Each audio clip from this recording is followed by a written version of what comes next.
हम विभिन्न प्रकार के मिश्रणों से बने हुए विलयन, निलंबन एवं कोलाइड के बारे में पढ़ चुके हैं। अब हमें मिश्रण के विभिन्न घटकों को पृथक करना है, अर्थात उन्हें एक दूसरे के साथ अलग अलग करना है।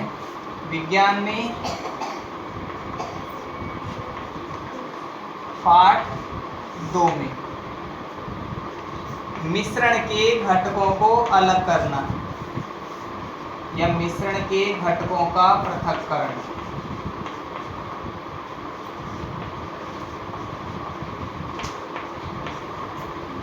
मिश्रण के घटकों का पृथक्करण। तो पहले तो हम ये समझते हैं कि मिश्रण के घटकों को पृथक करने की आवश्यकता क्यों होती है। तो सामान्य रूप से हमारे आसपास परिवेश में पाए जाने वाले विभिन्न पदार्थ पूर्णतया शुद्ध नहीं हो सकते। उनके अंदर विभिन्न प्रकार की अशुद्धियां भी हो सकती हैं। हो सकता है कि एक साथ 2 या उससे ज़्यादा पदार्थों को मिला रखा हो और कुछ पदार्थों को हम वापस प्राप्त भी कर सकते हैं, जबकि कुछ पदार्थ ऐसे होते हैं जिन्हें एक बार नया पदार्थ बनने के पश्चात पुनः प्राप्त करना संभव नहीं है। तो पुनः प्राप्त करने योग्य जो मिश्रण पदार्थ हैं उन्हें मिश्रण में से हम पृथक कर सकते हैं। तो मिश्रण को पृथक करने का सबसे प्रमुख कारण यही है कि मिश्रण में उपस्थित अशुद्धियों को दूर करने के लिए ही मिश्रण का पृथक्करण किया जाता है। मिश्रण में उपस्थित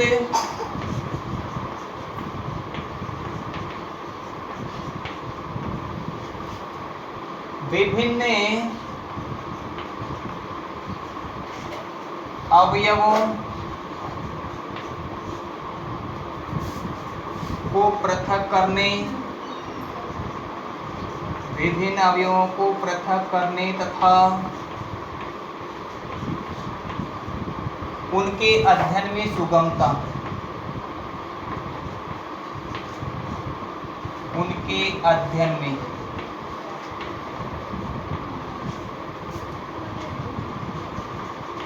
सुगमता के लिए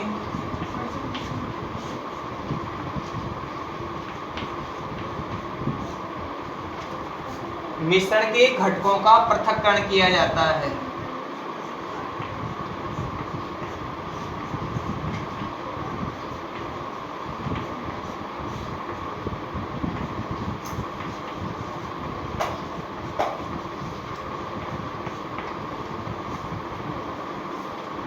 किया जाता है।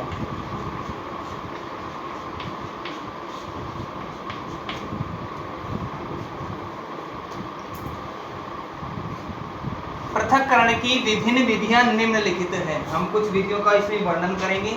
लिखते हैं पृथक्करण की विभिन्न विधियां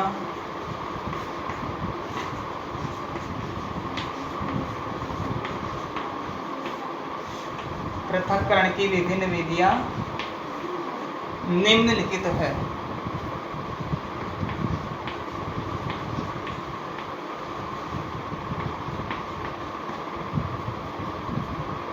पहले हम पढ़ते हैं वाष्पीकरण। वाष्पीकरण जैसे यदि जल में नमक को घोल दिया गया हो और उसमें से यदि पुनः नमक प्राप्त करना हो तो नमक की विलयन को लगातार गर्म किया जाता है। लगातार गर्म करने के दौरान जल वाष्प बनकर उड़ता रहता है और उस पात्र में केवल नमक शेष रह जाता है। इस प्रकार वाष्पीकरण की विधि द्वारा क्रिस्टलीय पदार्थों को पृथक किया जा सकता है।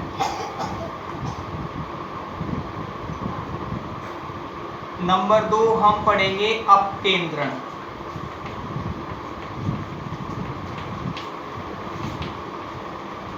मिश्रण में कुछ घटक हल्के एवं भारी दोनों प्रकार के हो सकते हैं, अतः ऐसे घटकों वाले मिश्रण को पृथक करने के लिए अपकेंद्रण विधि का प्रयोग किया जाता है। इस विधि में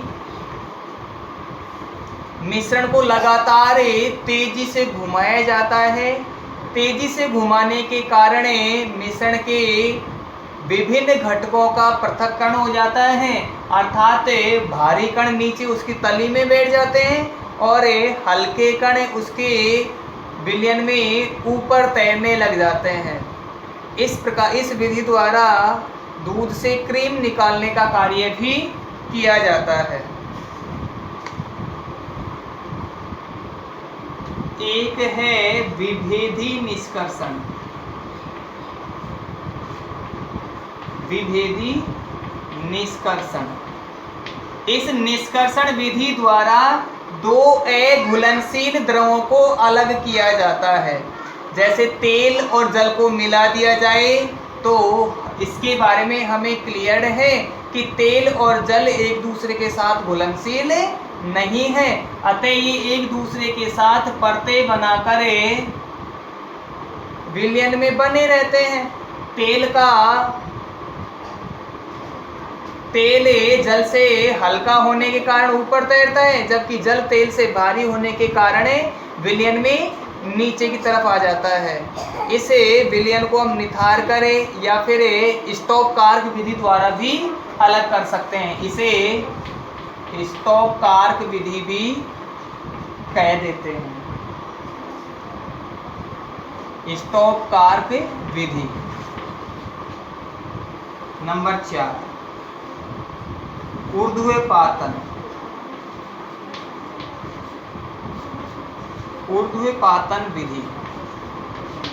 इस विधि द्वारा वाष्पशील पदार्थों को अवाष्पशील पदार्थ के मिश्रण में से अलग किया जा सकता है। यदि नमक और कपूर का मिश्रण दिया गया हो तो नमक और कपूर को ऊर्ध्वपातन विधि द्वारा अलग किया जा सकता है। कपूर, नौशादर और नैप्थलीन तीनों के गुणधर्म एक जैसे ही होते हैं, अतः ये ऊर्ध्वपातन विधि द्वारा पृथक किए जाते हैं। प्रभाजी आसवन।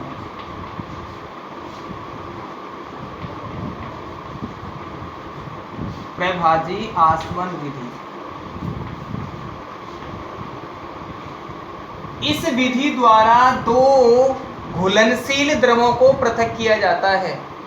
दो घुलनशील द्रवों को पृथक करने के लिए यह विधि काम में ली जाती है, लेकिन कंडीशन यह भी है कि घुलनशील द्रवों के क्वथनांकों के मध्य 25 डिग्री से कम का अंतर होना चाहिए।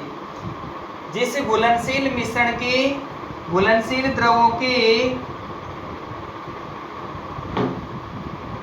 यदि बॉइलिंग पॉइंट में अर्थात उनके क्वथनांक में 25 डिग्री से कम का अंतर होगा, उन्हें प्रभाजी आसवन से अलग करेंगे, और जिनमें 25 से अलग होगा, 25 से ज़्यादा होगा, उन्हें आसवन विधि द्वारा अलग किया जाता है।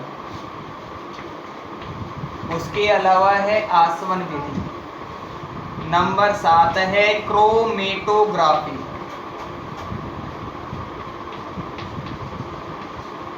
क्रोमेटोग्राफी। क्रोमेटोग्राफी द्वारा या फिर इस पद्धति या तकनीक द्वारा रंगों में से डाई के रंजकों को अलग किया जाता है। जैसे एक किसी पदार्थ में हमने स्याही को घोल दिया गया तो उस विलयन में से विभिन्न प्रकार की स्याही के रंजक तथा दूसरे रंग वाले रंजकों को इस तरीके से पृथक करेंगे, यह तकनीक क्रोमेटोग्राफी कहलाती है।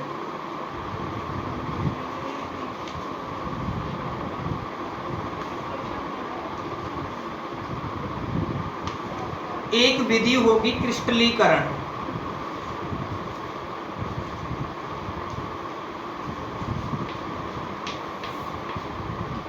क्रिस्टलीकरण किसी मिश्रण के अवयवों में से वाष्पीकरण की विधि द्वारा क्रिस्टल प्राप्त करना ही क्रिस्टलीकरण कहलाता है। जिस प्रकार से हमने कक्षा 7 में या कक्षा 8 में कॉपर सल्फेट के क्रिस्टल प्राप्त करने की विधि के बारे में पढ़ा था, ये वही क्रिस्टलीकरण विधि है। अब चरणबद्ध रूप से हम इन्हीं विधियों के बारे में आगे पढ़ेंगे। पहली विधि हमारे लिए होगी वाष्पीकरण वाली। हम पहली विधि पढ़ते हैं पृथक्करण की वाष्पीकरण विधि।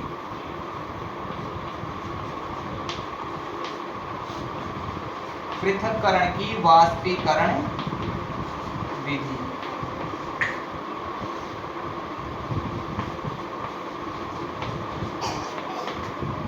जैसा इस विधि में नाम से स्पष्ट हो रहा है, वाष्पीकरण अर्थात मिश्रण का कोई ऐसा घटक होगा जिसे लगातार गर्म करने पर वह वाष्प में बदल कर वायुमंडल में चले जाएगा, और दूसरा घटक कोई ठोस या ठोस के समान हो सकता है जिसका वाष्पीकरण नहीं होगा। तो इसके लिए हम एक एक्सपेरिमेंट कर सकते हैं कि विभिन्न प्रकार की जो स्याहियाँ होती है, विभिन्न प्रकार की स्याहियाँ होती हैं, उन स्याहियों को कैसे अलग किया जा सकता है। जैसे जेल वाला जो पेन की स्याही होती है, उससे कुछ तेल लिखने के पश्चात वो फैलने लग जाता है। यदि गलती से उसके ऊपर पानी की कोई बूंद गिर जाती है तो लिखा हुआ पूरा खराब हो जाता है, और स्याही कागज पर बहुत बड़े क्षेत्र में होकर फैल जाती है। और हम सामान्य स्याही के प्रयोग से जब लिखा गया होता है तो उस पर जल की बूंद पड़ने से कोई ज़्यादा फर्क नहीं पड़ता है, वह केवल हल्का धुंधला होता है। जबकि जेल वाली स्याही से लिखा हुआ पूरी तरह से खत्म हो जाता है। पदार्थों को वाष्प में बदलकर, पदार्थों को वाष्प में बदलकर, हमें ये तो ध्यान रखना है वाष्प में तभी बदला जाएगा जब उन्हें लगातार गर्म किया जाएगा। पदार्थों को वाष्प में बदलकर पृथक करने की विधि, पृथक करने की विधि वाष्पीकरण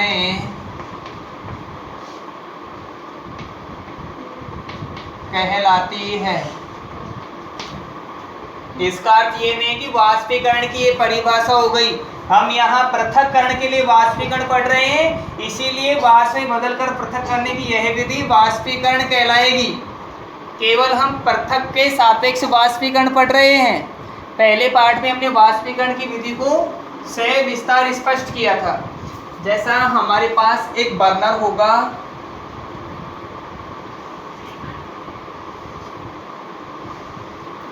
इस बर्नर को एक स्टोव की सहायता से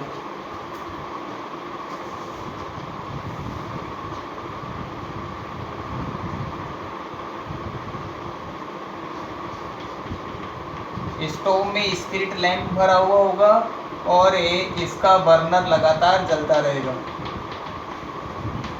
इस बर्नर से ज्वाला उत्पन्न होगी। एक पात्र जिसमें हमने डाई के विभिन्न रंगों का एक मिश्रण लिया हुआ है,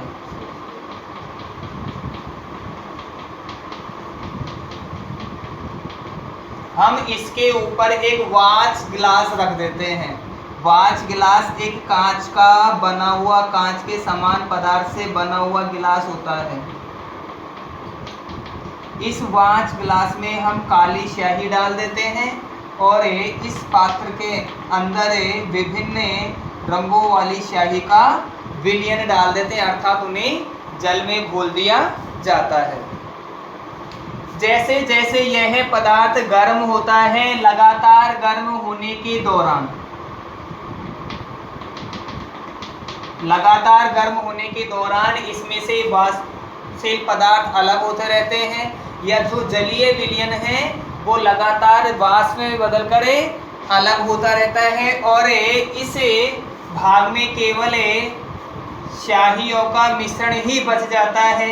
और इधर पोर्सिलेन में या फिर वाच ग्लास में जो काली स्याही वाला मटेरियल रखा था या काली स्याही की कुछ बूंदें रखी थी, उस काली स्याही के बूंद में से भी जलीय पदार्थ का वाष्पीकरण हो जाता है और केवल वह एक अवशेष के रूप में या ठोस के रूप में बच जाती है।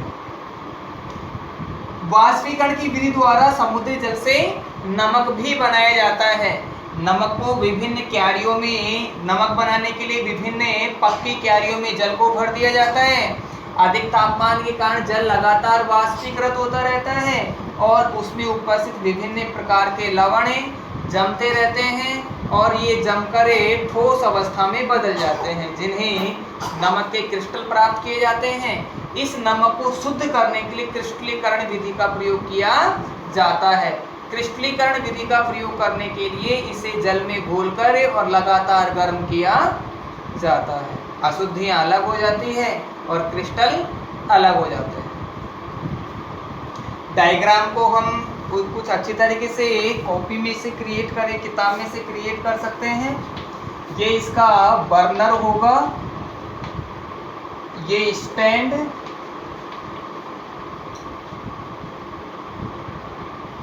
ये हमारा पात्र हो गया, ये होगा वॉच ग्लास।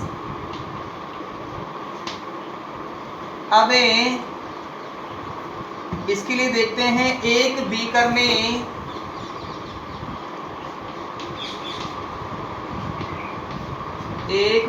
में जल लेकर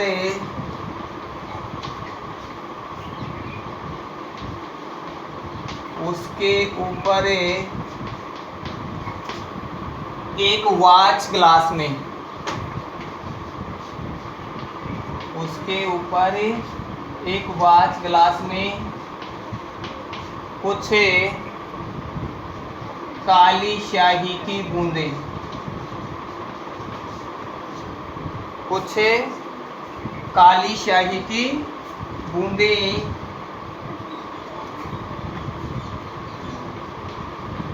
डालते हैं। बीकर को लगातार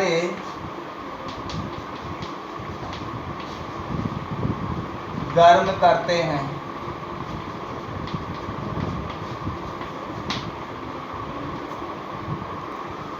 बीकर को लगातार गर्म करते हैं।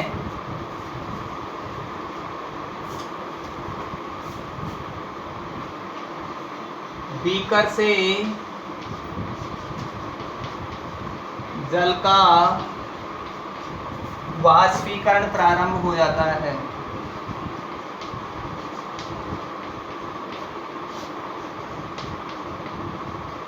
जल का वाष्पीकरण प्रारंभ हो जाता है।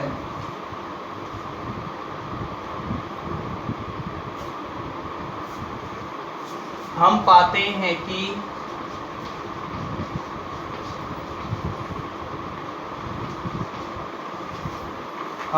हैं कि वॉच ग्लास में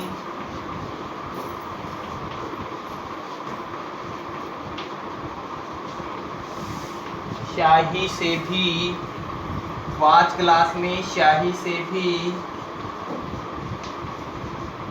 वाष्पीकरण होता है और वह काले रंजक में बदल जाती है। काले रंजक में बदल जाती है।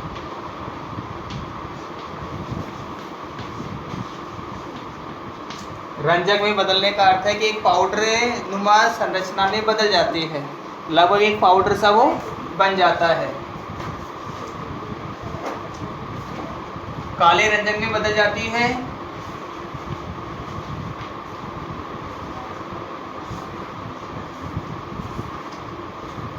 हम पाते हैं कि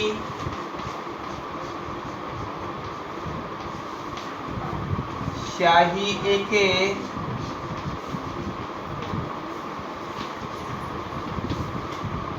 विलयन था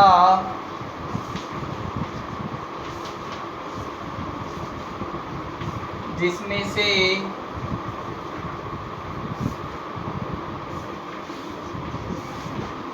विलेय के कण पृथक हो गए हैं, जिसमें से विलेय के कण पृथक हो गए हैं।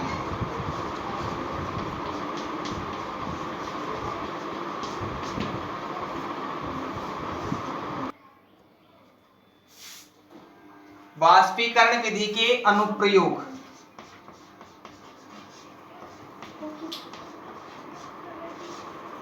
वाष्पीकरण विधि के अनुप्रयोग।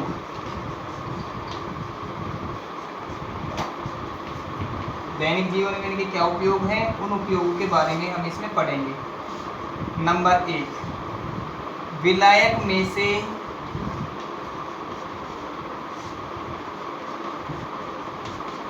विलेय के पदार्थों को अलग करना। यह विल में से विलेय को अलग करना।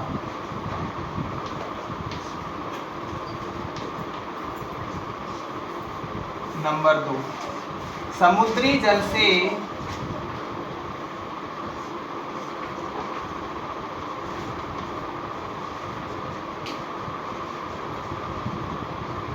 नमक बनाना।